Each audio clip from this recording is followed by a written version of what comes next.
کتاب رحمت کی جو آیہ کریمہ تلاوت کرنے کا شرف حاصل ہوا ہے، اللہ فرماتا ہے کہ اذا جاء الحق وقل جاء الحق زاق الباطل۔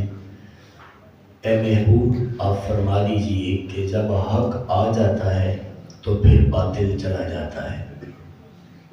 آج کا میرا موضوع سخن قرآن فہمی اور رد شبہات کے نام سے ہے۔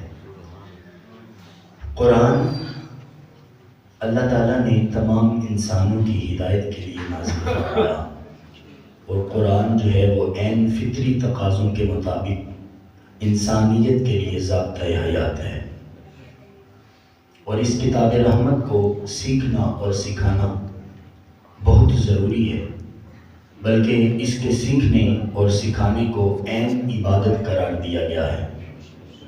حضرت عثمان بن عفان رضی اللہ تعالیٰ عنہ آپ روایت کرتے ہیں، اللہ کے حبیب صلی اللہ علیہ وآلہ وسلم نے ارشاد فرمایا کہ تم میں سے بہترین وہ شخص ہے کہ جو قرآن سیکھتا ہے اور لوگوں کو سکھاتا بھی ہے۔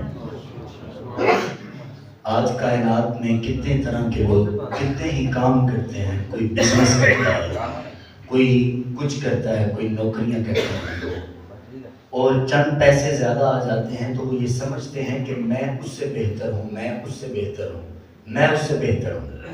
لیکن آمینہ کے لال کیا فرماتے ہیں کہ تم میں سے وہ بہتر ہے جو قرآن سیکھتا بھی ہے اور دوسروں کو سکھاتا بھی ہے۔ یہ بہترین کام ہے حضرت۔ اس کام میں جو شخص لگ جاتا ہے، اللہ پھر اس کو کبھی بھی زمانے میں رسوا نہیں کرتا، اللہ اس کو کامیاب کرتا ہے۔ آپ کیا سمجھتے ہیں میری عمر آپ کے سامنے کتنی کو ہے؟ میں ایک لڑکا سا نوجوان لڑکا ہوں، اور میں اگر باہر نکلوں تو کوئی مجھے علامہ صاحب کہتا ہے، کوئی حضرت صاحب کہتا ہے، اور کوئی محترم کہتا ہے، تو میں یہ سمجھتا ہوں کہ میری طرح کے اور بھی تو کتنے نوجوان ہیں، ان کو کبھی کسی نے آپ کہہ کر بھی نہیں پکارا۔ تو میرا اور آپ کا رشتہ کیا ہے؟ بس ایک ہی بات ہے کہ میں اللہ کا فرمان بتاتا ہوں اور حضور کا بھی فرمان بتاتا ہوں۔ آپ کی محبت مجھ سے صرف ایک ہی تعلق سے ہے، نہ تو میں کوئی خالہ زاد بھائی ہوں آپ کا، ہاں حضور نے ایک بھائی بنایا تھا، میں اس بھائی ہونے کے بعد صرف ایک کام کرتا ہوں، اللہ کا قرآن سناتا ہوں اور حضور کا فرمان سناتا ہوں۔ تو اس کام میں سراپا عزت ہے۔ مجھے بڑا دکھ ہوتا ہے کہ جب امام مسجد جو ہے وہ لوگوں کے سامنے مانگتا پھرتا نظر آتا ہے، مانگ رہا ہوتا ہے، 10 روپے مانگ رہا ہوتا ہے۔ میاں اللہ نے تمہیں قرآن کا قاری بنایا، قرآن کا حافظ بنایا، امام مسجد، تو یہ مانگنا کیا چکر ہے؟ کبھی کسی سے کہہ رہے آنے کے اتنے لوں گا، کبھی کسی سے کہہ رہے، اگر آج تک بھی تو مانگتا ہی پھرتا ہے تو امام تو نہیں ہو سکتا۔ امام تو مانگتے نہیں، امام کبھی بھی نہیں مانگتے، یہ بات یاد رکھیے گا۔ اور دکھ ہوتا ہے اس بات کا کہ وہ امام مسجد کسی کے سامنے اپنے آپ کو کم تر سمجھتا ہے۔ بھلا حضور کا فرمان اس کے سینے میں ہو اور رب کا قرآن جو آسمان کے نیچے خزانہ ہے وہ اس کے کلیجے میں اترا ہوا ہو، تو وہ شخص کسی سے کم ہو سکتا ہے؟ ہاں بس ایک بات ہے، یہ جو منڈی ہے نا، یہ علماء کی منڈی نہیں ہے۔ ہمارا سودا رب کے آگے ہے، ہمارا لوگوں کے آگے سودا ہی نہیں ہے۔ تو قرآن کا قاری، قرآن کو سیکھنا اور سکھانا یہ عین عبادت ہے۔ سوال یہ ہوتا ہے کہ اس کتاب کو جاننا کیوں ضروری ہے، اس کتاب کو ماننا کیوں ضروری ہے؟ تو پہلی بات تو یہ ہے کہ یہ جو کتاب ہے اتنی افضل کتاب ہے، کائنات میں جیسی کوئی کتاب نہیں ہے، اور اس کتاب کا سب سے بڑا معجزہ یہ ہے کہ یہ الحمد کی الف سے لے کر کے والناس کی سین تک مسلمان کے بچے بچے کے سینے میں محفوظ ہے۔ اور یہ محفوظ کیسے نہ ہو؟ کیونکہ اللہ تعالیٰ نے اس کی حفاظت کا ذمہ اپنے ذمہ کرم پہ لیا ہوا ہے، کہا میں قیامت تک اس کتاب کی حفاظت کروں گا۔ تو آپ نے دیکھا ہوگا سوشل میڈیا کا دور ہے، سیلاب آ جاتا ہے تو قرآن پانی کے اوپر بہتا نظر آ رہا ہے، باقی لوگ ڈوب رہے ہیں، وہ مال و زر ڈوب رہا ہے اور قرآن چلتا پھرتا نظر آ رہا ہے، قرآن تیرتا نظر آتا ہے۔ کیا یہ ہمارے لیے بہترین نمونہ نہیں ہے کہ میاں جو قرآن تیر رہا ہے تمہارے سینے میں ہوگا، تم بھی زمانے میں تیرتے نظر آؤ گے۔ تو قرآن سیکھنا کیوں ضروری ہے؟ پہلی بات تو یہ ہے، قرآن ساری کتابوں سے افضل کتاب ہے۔ آپ لائبریری میں کبھی جائیں، یونیورسٹی کالج کی لائبریریاں ہوتی ہیں تو ان میں اور بھی کتابیں لگی ہوتی ہیں۔ مسلمان کے چھوٹے سے بچے کو بولو جاؤ قرآن پاک لے کر کے آؤ، تو وہ بڑی ساری کتابیں چھوڑ کر کے قرآن لے آئے گا۔ اب اس قرآن کی نشانی کیا ہے؟ اس کے اوپر غلاف چڑھا ہوتا ہے، اور کتنی اللہ نے اس کتاب کو عزت دی ہوئی ہے۔ ساری کتابوں میں سے یہ کتاب پہچانی جاتی ہے۔ میں یہ سمجھتا ہوں کہ اس کا قاری ہو اور پھر حافظ ہو، وہ کتنے لوگوں میں پہچانا نہیں جائے گا۔ ہاں، ہو وہ قاری، ہو وہ حافظ، ہو وہ اصلی معنوں میں عالم، تو وہ کیسے نہیں پہچانا جائے گا۔ تو یہ کتاب سب سے افضل ہے۔ جو اس کو نازل کرنے والا ہے وہ تمام جہانوں کا مالک ہے، اور جس پر یہ جو لے کر کے آئے ہیں وہ تمام فرشتوں کے سردار ہیں، اور جس پر یہ نازل ہوئی ہے وہ تمام انبیاء کے سردار ہیں۔ اور پھر جس مہینے میں نازل ہوئی ہے وہ مہینہ بھی دیکھو کتنا برکتوں والا ہے۔ شہر رمضان الذی انزل فیہ القرآن، یہ بابرکت مہینہ ہے، یہ پاک مہینہ ہے کہ جس میں اللہ تعالیٰ نے قرآن کو نازل فرمایا۔ تو حضرت اس کا سیکھنا ایک تو اس وجہ سے ضروری ہے کہ یہ بندے کو شرف و عزت بخشتا ہے، اور دوسری وجہ یہ ہے کہ یہ آسمان کے نیچے لٹکتی ہوئی رسی ہے۔ حضور فرماتے ہیں ایک سرا اللہ کے ہاتھ میں اور دوسرا اس کے بندے کے ہاتھ میں ہے۔ جو اس کو تھام لے گا وہ اللہ تعالیٰ کا قرب پالے گا، وہ زمانے کا امام بنے گا۔ قرآن پاک کو چھوڑ کر کے جینے کا تصور بھی نہیں کیا جاتا۔ آپ حضور نبی رحمت صلی اللہ علیہ وسلم سے لے کر کے خلفائے راشدین سے نیچے بھی آ جائیں، جہاں تک قرآن موجود تھا، قرآن کی تعلیمات موجود تھی، وہاں تک مسلمانوں نے ہزار ہزار سال حکومتیں کی ہیں۔ اور اس وقت جو مسلمانوں کا حال ہے وہ کسی سے بھی مخفی نہیں ہے۔ ہر طرف مسلمانوں کو جو ہے وہ دھتکارا جا رہا ہے، ہر طرف لچے دبے رہ رہے ہیں۔ اس کی کیا وجہ ہے؟ ایک ہی وجہ ہے کہ ہم نے قرآن کو چھوڑ دیا، مصطفیٰ کے فرمان کو چھوڑ دیا۔ بس یہ وجہ ہے کہ ہم قرآن کے ساتھ نہیں جڑ رہے۔ قرآن ہمیں کیا دیتا ہے؟ پہلی چیز تو قرآن ہمیں جینے کا سلیقہ دیتا ہے۔ آپ جانتے ہیں کہ الیکٹرونکس میں کوئی بھی چیز بنائی جاتی ہے، کوئی بھی چیز تیار کی جاتی ہے، فریج ہے، ہم ڈبا پیک فریج لے کر کے آتے ہیں، موبائل ہے ڈبا پیک موبائل لے کر کے آتے ہیں، تو جب ہم اس کو اوپن کرتے ہیں، کھولتے ہیں، تو اس کے اندر ایک کاپی موجود ہوتی ہے، اور اس کاپی کے اوپر لکھا ہوتا ہے کہ تم نے اس موبائل کو ایسے چلانا ہے، اگر ایسے نہیں چلے گا تو موبائل خراب ہو جائے گا۔ اللہ تعالیٰ نے بہترین جو تخلیق کی ہے وہ انسان کی تخلیق کی ہے، اور جو اس کو کاپی ساتھ دی ہے نا وہ قرآن مجید کی ہے۔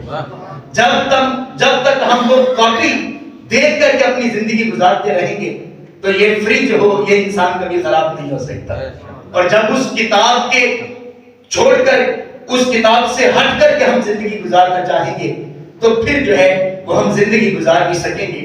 علامہ اقبال نے کہا تھا، گر تو می خواہی مسلمان زیستن، گر تو می خواہی مسلمان زیستن، نیست ممکن جز با قرآن زیستن۔ اقبال کہتے ہیں کہ اگر تو مسلمان کی زندگی جینا چاہتا ہے تو یہ تو بات ہی ممکن نہیں ہے کہ تو قرآن کو چھوڑ کر کے مسلمان کی زندگی جی سکے۔ تو مسلمانوں کا آج یہ حال کیا ہے؟ یہ کس وجہ سے حال ہوا ہے؟ تو اقبال ہی، آپ درویش آدمی ہیں اور آپ حکیم الامت ہیں، آپ کو حکیم الامت کہا جاتا ہے۔ اور حکیم کس کو بولتے ہیں؟ جو نبض پہ ہاتھ رکھے اور بتا دے کہ تمہیں کیا بیماری ہے۔ حکیم الامت کہتے ہیں کہ وہ زمانے میں معزز تھے مسلمان ہو کر، وہ زمانے میں معزز تھے مسلمان ہو کر، تم خوار ہوئے تارک قرآن ہو کر۔ تم نے قرآن کو چھوڑ دیا ہے۔ قرآن شعوری بنیادوں پہ تمہیں جینا سکھاتا تھا۔ قرآن ہی وہ کتاب تھی کہ جس میں امامت کے قواعد لکھے تھے، اور آج امامت کرنے والے مانگتے پھر رہے ہیں تو نوکروں کا ہم عالم کیا دیکھ سکتے ہیں؟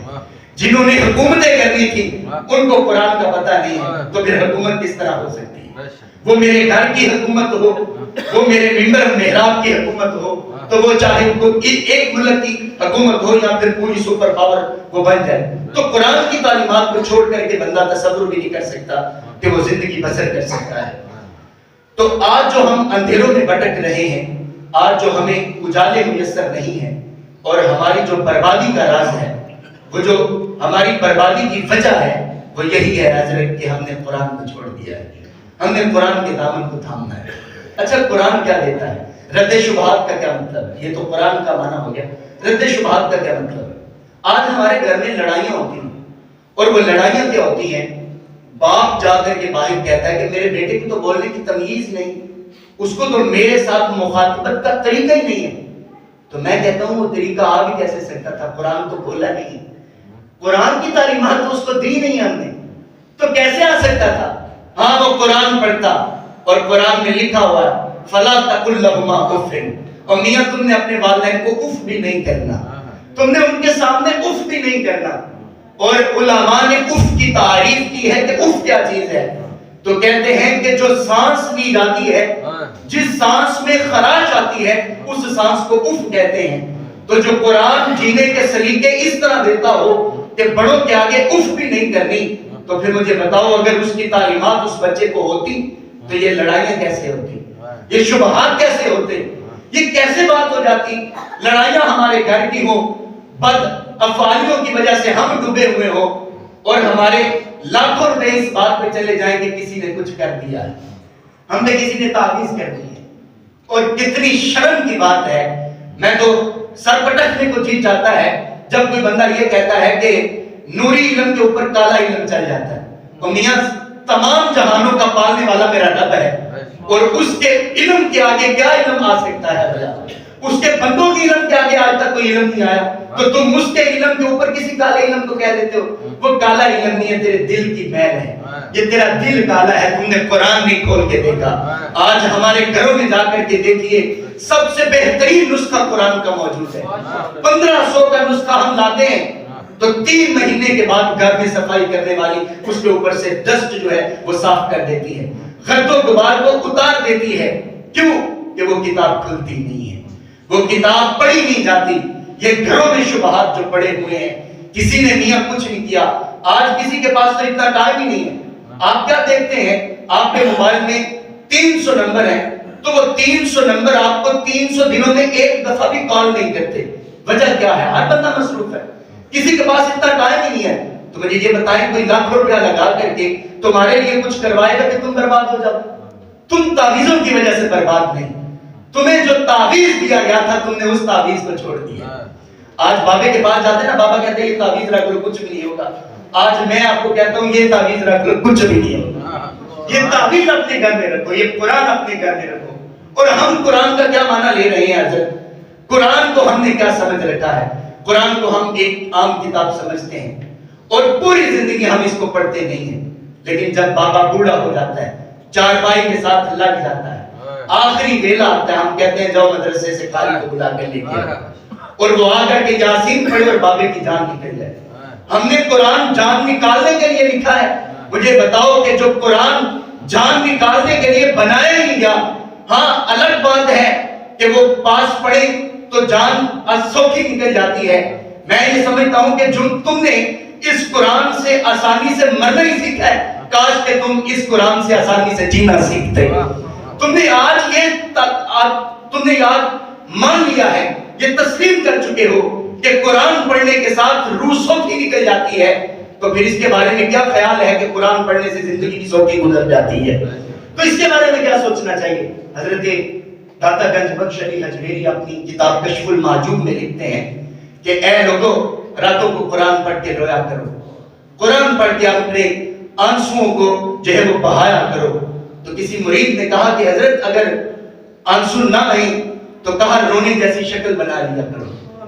تو دوسرے مرید نے کہا اگر ایسا بھی نہ آئے تو کہا پھر اپنے مقدر پہ رویا کرو کہ اتنے سنگ دل ہو گئے ہو کہ رب کی کتاب پڑھنے سے بھی تمہیں رونا نہیں آتا۔ میں اس بات کو پرسوں پڑھا تو میں اس بات کو سوچ رہا تھا، میں نے کہا گلی میں فوتگی ہو جائے تو ایک بچہ زاروں کی طرح رو رہا ہوتا ہے، اور ایک بچہ چپ کر کے اپنے موبائل میں فیس بک چلا رہا ہوتا ہے۔ تو اگر اس میں دیکھا جائے تو دونوں بچوں کا موازنہ کیا جائے تو کیا وجہ نکلتی ہے؟ جو بچہ زاروں کے تار رو رہا ہوتا ہے نا، وہ مرنے والی اس کی ماں لگ رہی ہوتی ہے، اور جو تیسرے محلے سے آیا ہوتا ہے وہ فیس بک چلا رہا ہوتا ہے۔ میں اس بات کو سمجھا کہ اگر قرآن پڑھ کے ہم روتے نہیں ہیں نا تو پھر ہمارا رشتہ مضبوط رشتہ نہیں ہے۔ وہ بچہ اس وجہ سے رو رہا تھا، اس کا رشتہ اس ماں سے مضبوط تھا، اس خاتون سے رشتہ مضبوط تھا، اور دوسرا جو نہیں رو رہا تھا اس کی وجہ یہ تھی کہ اس کی وہ کچھ لگتی نہیں تھی، دور سے لگتی تھی۔ میں کہتا ہوں اگر قرآن پڑھ کے رونا نہیں نہ آتا تو ہم اللہ کے قریب نہیں ہیں، ہم اللہ کے کچھ نہیں لگتے ہیں، اور اگر قرآن پڑھ کے رونا آئے تو مبارک ہو، رب کی مہربانی ہو رہی ہے، رب نے تمہیں اپنے لیے چنا ہوا ہے۔ تو حضرت یہ اتنی پاک کتاب ہے کہ اس کتاب کے ہوتے ہوئے ہمیں کسی دوسری چیز کی ضرورت نہیں ہے، ہمیں یہ تعویذ دھاگے کی کوئی ضرورت نہیں ہے۔ میری 24 سال عمر ہو گئی ہے، 24واں ابھی مکمل نہیں ہوا، میں نے آج تک ایک بھی دھاگا دم کروا کے نہیں پہنا۔ اور آپ کیا سمجھتے ہیں الحمدللہ اللہ تعالیٰ نے کتنی عزت کی جگہ دی ہوئی؟ میں یہ سمجھتا ہوں مجھ سے بہتر کوئی ڈال ہی نہیں سکتا، مجھ سے بہتر کوئی جی نہیں سکتا۔ اس کی کیا وجہ؟ میں اگر ڈوب جاتا بابے کے پاس جاتا، تو میاں جو 50,000 اس کو دینا ہے، جو لاکھ روپیہ اس کو دینا ہے، وہی کی مسجد میں دو، وہی صدقہ دو نا۔ تعویذ کی کوئی گارنٹی بھی نہیں ہے، لیکن صدقہ دینے سے محبوب فرماتے ہیں کہ بلائیں ٹل جاتی ہیں، مشکلات آسان ہو جاتی ہیں۔ اب یہ بات میں کہاں سے کر رہا ہوں؟ یہ میں نے قرآن ہی تو پڑھا ہوا ہے، قرآن ہی تو مجھے بتاتا ہے۔ تو اگر ہم قرآن کے علاوہ کوئی چیز تلاش کرنا چاہیں تو اقبال یاد آتے ہیں کہ اگر مسلمان کی زندگی جینا چاہتے ہو تو تمہیں قرآن کا دامن تھامنا پڑے گا۔ قرآن کے ہوتے ہوئے کسی دوسری کتاب کی کوئی ضرورت نہیں۔ حضرت جنید بغدادی رحمۃ اللہ علیہ، آپ نے اپنے مرید کو ایک صندوق دیا، اور صندوق دینے کے بعد کہا کہ اس کو کسی دریا کے سپرد کرو۔ وہ مرید نکل گیا، جب دریا کے سپرد کیا تو حضرت جنید بغدادی نے اپنے مرید کو یہ نصیحت کی تھی کہ تم نے اس صندوق کو کھول کے نہیں دیکھنا۔ تو چونکہ تب مرید پیروں کی باتیں مان لیا کرتے تھے تو انہوں نے کھول کے نہیں دیکھا، مگر واقعہ بڑا عجیب تھا۔ کہتے ہیں جب میں نے سمندر میں وہ پھینکی، دریا میں وہ صندوق پھینکا تو دریا نے رستہ چھوڑ دیا، دریا نے وہ پانی الگ کر کے رستہ چھوڑ دیا۔ تو بڑی عجیب بات تھی، میں نے کہا کہ یہ اتنی محترم چیز ہے تو پھر انہوں نے پھینکی کیوں ہے، اور اگر یہ کچھ کرنے کی نہیں تھی تو پھر لکھی کیوں ہے؟ تو جا کے اپنے مرشد سے عرض کی، کہا مجھے یہ مسئلہ تو بتا دیں، وہ کیا چیز تھی؟ آپ نے کہا کھول کے نہیں دیکھ لی، واللہ میں نے کھول کے نہیں دیکھی۔ تو پھر مجھے بتا دیں، جس صندوق کے لیے پانی نے رستے چھوڑ دیے تھے اس صندوق میں کیا تھا؟ تو حضرت جنید بغدادی کہتے ہیں میں نے نا ایک کتاب لکھی تھی، 12 سال لگا کر کے میں نے وہ کتاب لکھی، اور پھر 12 سال لگا کر کے میں نے اس کے اسرار و رموز طے کیے۔ میں نے یہ طے کیا کہ اس میں کیا ہونا چاہیے، کیا نہیں ہونا چاہیے، اسرار و رموز دیکھے میں نے۔ پھر 12 سال میں یہ سوچتا رہا کہ یار یہ کتاب اس قابل ہے کہ اس کو دنیا میں پھیلایا جائے۔ تو کہتے ہیں ایک دن بیٹھے بیٹھے میرے سامنے قرآن کا نسخہ تھا، تو میں نے جب وہ کتاب کو دیکھا اور قرآن کو بھی دیکھا، میں نے کہا اس قرآن کے ہوتے اس نکمے کی کتاب کی کیا ضرورت ہو سکتی ہے؟ تو کہتے ہیں 36 سال لگا کر کے جو میں نے کتاب لکھی تھی اس کتاب کو میں نے ایسے ہی کر دیا، صرف کس وجہ سے کہ قرآن کے ہوتے مجھے کسی کتاب کی ضرورت نہیں ہے۔ تو حضرت ہم قرآن سے اپنا رشتہ جوڑ لیں، قرآن پڑھنے اور پڑھانے کے عادی بن جائیں۔ مجھے ایک چیز کا بہت دکھ ہوتا ہے، آپ دیکھتے ہیں آج سے 30 سال پیچھے چلے جائیں تو یہ کمپیوٹر کا کوئی کنسپٹ نہیں پایا جاتا تھا۔ آپ چلے جائیں وکیلوں کے پاس چلے جائیں اور اس طرح کے لوگوں کے پاس چلے جائیں تو وہ اوپر سے فائل نکالتے تھے، اس میں دیکھتے تھے کہ آپ کی فائل کہاں پہ بنی ہوئی ہے۔ اسی بندے نے 70 سال اس کی عمر ہے، اسی بندے نے کمپیوٹر سیکھ لیا ہے، کیونکہ زمانہ کمپیوٹر کا ہے۔ جب کمپیوٹر سیکھ لیا ہے، زمانہ کمپیوٹر کا ہے، اگر وہ کمپیوٹر نہیں سیکھتا تو جو وہ لاکھ روپے اس کو تنخواہ ملتی تھی وہ تنخواہ چلی جاتی۔ اچھا 70 سال کا بابا ہے اور کمپیوٹر سیکھ رہا ہے، اور ادھر بھی 70 سال کا بابا ہے اور کہتا ہے کہ میں قرآن نہیں پڑھا تو اب تو میری عمر بھی نہیں پڑھنے کی۔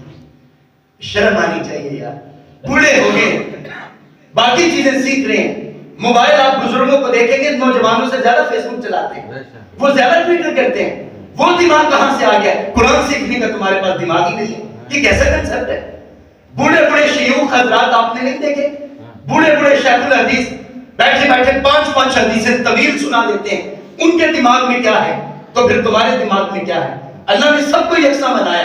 یہ ہمارا کنسپٹ ہے کہ یہ بچہ زیادہ ذہین ہے, یہ ذہین نہیں ہے. نہیں, اس کی تربیت کے پیچھے کوئی کمزوریاں ہو سکتی ہیں. اللہ نے دماغ سب کو دیا.